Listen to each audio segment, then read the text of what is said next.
जिल्ह्याची खबरबात या बातमीपत्राचे प्रायोजक आहेत Mac care super speciality hospital Ahmednagar.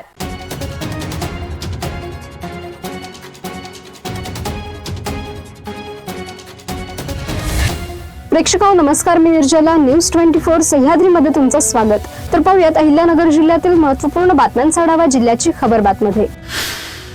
शेतकऱ्यांचे हित जपण्यासाठी आम्ही सर्वानुमते तुम्हाला सभापती पदाची खुर्ची दिली, परंतु शब्द ठेवून तो कधीच न पाळणे ही नेहमीची विश्वासघातकी प्रवृत्ती तुमच्या नेत्याच्या रक्तात आहे। त्यामुळे तुम्ही सभापती पद सोडले नाही, परंतु आम्ही त्याचा विचार न करता मोरवीस व रांजणगाव देशमुख उपबाजार समिती सुरू करण्यासाठी सातत्याने मागणी करत होतो। तुम्ही डोळेझाक करीत असल्याने आम्ही सामूहिक राजीनामे दिले। आता तुम्ही उपसभापती पदाची खुर्ची देखील घ्या, मात्र शेतकऱ्यांच्या हिताकडे दुर्लक्ष करू नका, असा सल्ला कोपरगाव कृषी उत्पन्न बाजार समितीचे उपसभापती गोवर्धन परजने यांनी सभापती साहेबराव रोहोम यांना दिलाय।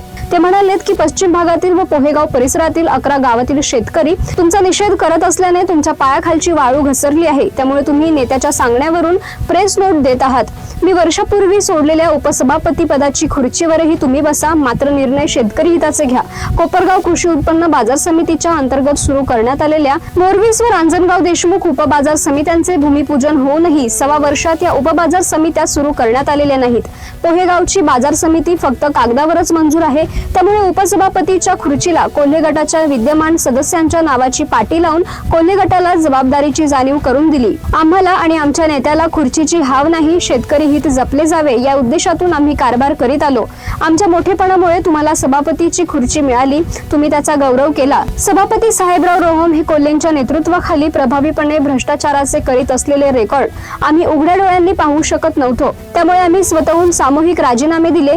आम्हाला जर खुर्चीची आशा अपेक्षा असती तर आम्ही सामूहिक राजीनामे कशाला दिले असते? तुमच्यावर अविश्वास ठराव आणला असता। आम्हाला तुमच्यासारखी खुर्चीची हाव नाही, आमच्यासाठी शेतकऱ्यांचे हित हीच आमची मोठी खुर्ची आहे।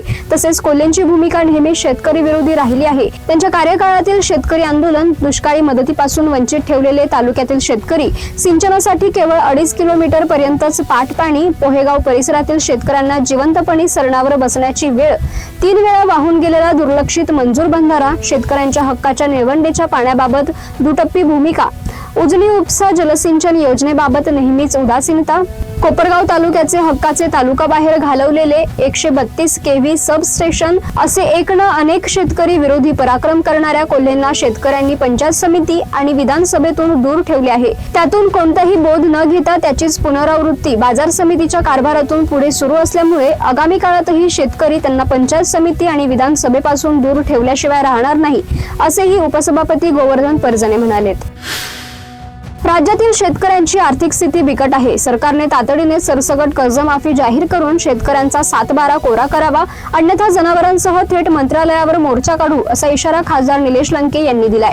पारनेर तहसील कार्यालयावर शेतकऱ्यांना संपूर्ण कर्जमाफीसह विविध मागण्यांसाठी खासदार निलेश लंके यांच्या नेतृत्वाखाली आज भूमिपुत्र संघटना, शिवबा संघटना, शिवसेना, काँग्रेस, मनसेसह विविध शेतकरी व सामाजिक संघटनांनी मोर्चा काढला। यावेळी आंदोलकांनी शासनाने जाहीर केलेल्या कर्जमाफीच्या आदेशात अनेक जाचकटी व शर्ती घालण्यात आल्याचा आरोप करत त्या तातडीने मागे घेण्याची मागणी केली आहे।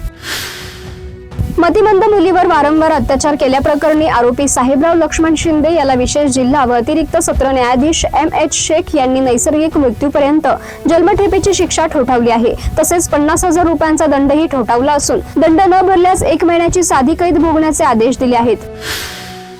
पारनेर तालुक्यातील सुपा MIDC परिसरात मंगळवारी रात्री भर पावसात शिवाई ST बस पलटल्याने खळबळ उडाली। या अपघातात अनेक प्रवासी जखमी झाल्याची प्राथमिक माहिती आहे। या अपघातानंतर स्थानिक नागरिक व युवकांनी तात्काळ मदत कार्य सुरू करून प्रवाशांना बसमधून बाहेर काढले। सुपा ग्रामपंचायतीचे माजी उपसरपंच दत्तानाना पवार यांनी ही घटनास्थळी धाव घेत जखमींना मदत केली व वैद्यकीय उपचारासाठी समन्वय साधला। पोलिसांनी बस हटवून नगर पुणे महामार्गावरील वाहतूक सुरळीत केली। या अपघाताचे नेमके कारण अद्याप समोर आलेले नाही। अहिल्यानगरमध्ये इंस्टाग्रामवरील फ्रँचायझी जाहिरात एका मेडिकल व्यावसायिकाला चांगलीच महागात पडली आहे। संगमनेर येथील महेश मुंदडा यांनी डिलिव्हरी लॉजिस्टिक कंपनीची फ्रँचायझी मिळवण्यासाठी ऑनलाईन अर्ज भरला होता। त्यानंतर तिघांनी संपर्क साधून विविध कारणे सांगत त्यांच्याकडून तब्बल 5,50,000 रुपये उकळले। पैसे भरूनही फ्रँचायझी न मिळाल्याने फसवणूक झाल्याचे लक्षात आल्यानंतर त्यांनी सायबर पोलिसात तक्रार दाखल केली। या प्रकरणी मयांक गुप्ता, परमार आणि प्रियंका यांच्या विरुद्ध गुन्हा दाखल करण्यात आला असून पुढील तपास सुरू आहे। जिल्ह्याची खबर बातमध्ये घेऊयात एक छोटीशी विश्रांती. रोखोक पत्रकारिता, निर्भीड बाणा आणि कणखर भूमिका, महाराष्ट्राचा सखा, सत्याचा पाठीराखा, शब्दांचं सामर्थ्य, विश्वसनीयतेची उंची. न्यूज 24 सह्याद्री. विश्रांतीनंतर तुमचं पुन्हा एकदा स्वागत. पाहूयात पुढील बातम्या. राज्यात दिवसेंदिवस वाढत चाललेल्या सायबर गुन्ह्यांच्या पार्श्वभूमीवर आमदार काशीनाथ दाते यांनी विधानसभेत उपस्थित केलेल्या लक्षवेधी प्रश्नांमुळे सायबर फसवणुकीचा गंभीर मुद्दा पुन्हा एकदा चर्चेत आलाय.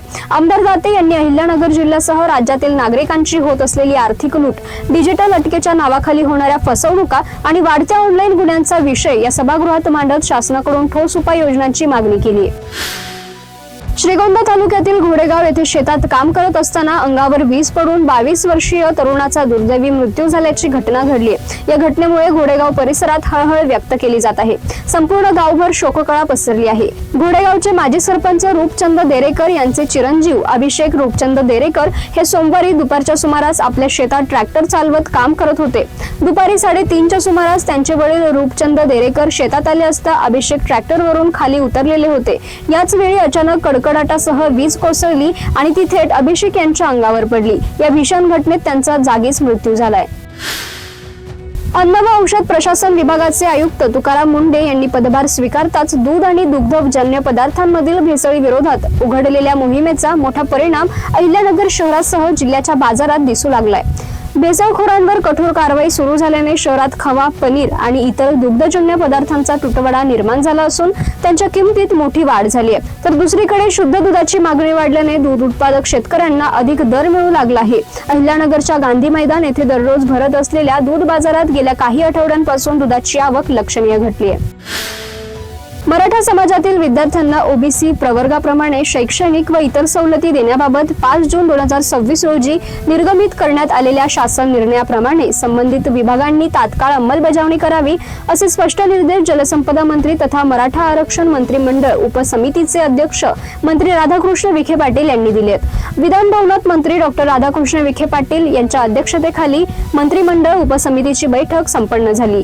या बैठकीत मराठा आरक्षणाशी संबंधित विविध प्रलंबित विषयांचा आढावा घेण्यात आला आणि झालेल्या निर्णयाप्रमाणे अंमलबजावणी करण्यासाठी प्रशासनाला गती देण्याचे निर्देश देण्यात आले. जिल्ह्याची खबर बातमध्ये आपण इथेच थांबतोय. मात्र तुम्ही पाहत राहा न्यूज 24 सह्याद्री.